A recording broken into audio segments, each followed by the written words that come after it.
Alors en fait ici on travaille sur l'impact du changement climatique sur les coraux et plus particulièrement sur l'acidification des océans pour essayer de comprendre un peu quel va être le futur.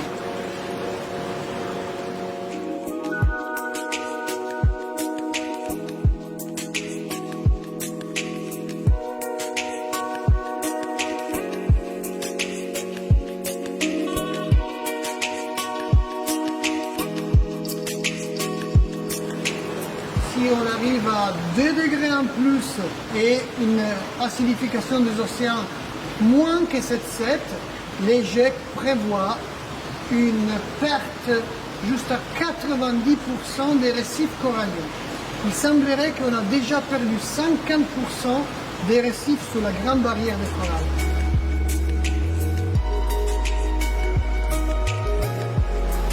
Toutes les émissions de CO2 qui sont présentes dans l'atmosphère, elles sont absorbées à peu près à 30% par les océans.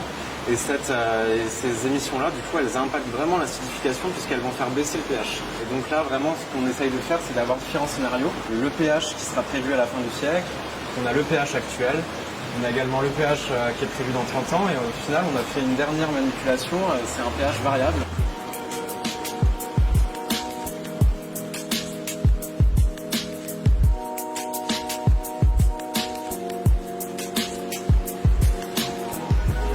On a notamment des espèces qui viennent d'un site particulier qui présentent des conditions qu'on aura à la fin du siècle. Et on aimerait vraiment essayer de comprendre pourquoi ces coraux arrivent à se développer, tandis que d'autres coraux, eux, n'arrivent pas à se développer dans des conditions aussi extrêmes.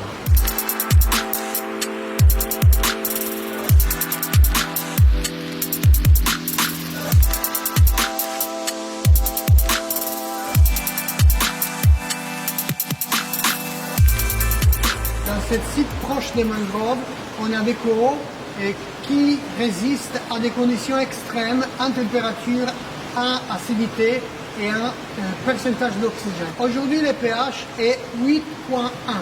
À l'avenir, fin du siècle, on prévoit un pH 7,7.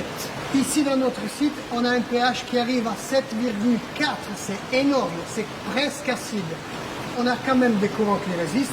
Et notre but est de comprendre quel est le mécanisme qu'ils ont utilisé pour résister et calcifier quand même.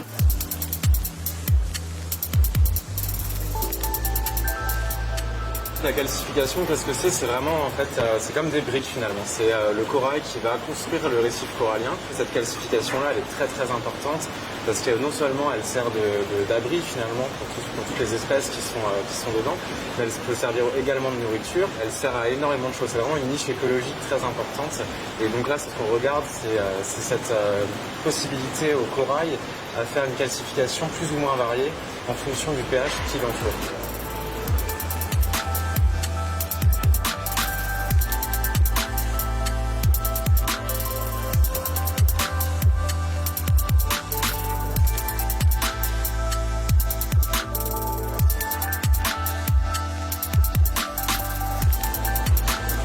L'effet d'avoir découvert des coraux qui résistent à des conditions de la nature, ça nous donne de l'espoir.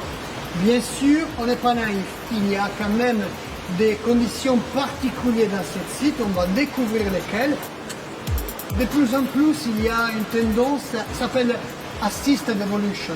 Utiliser ces souches de coraux pour repeupler les récifs abîmés par le réchauffement ou d'autres événements à l'avenir.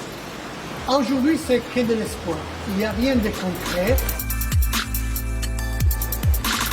Et c'est un petit peu naïf de penser parce que vous imaginez, par exemple, la grande barrière de corail en Australie, c'est long comme l'Italie. Une fois qu'on a perdu cette barrière, est-ce que vous pensez que si on prend par exemple un morceau de corail comme ça et on le transplante à plusieurs milliers, est-ce qu'on va recouvrir l'Italie? C'est très dur à penser.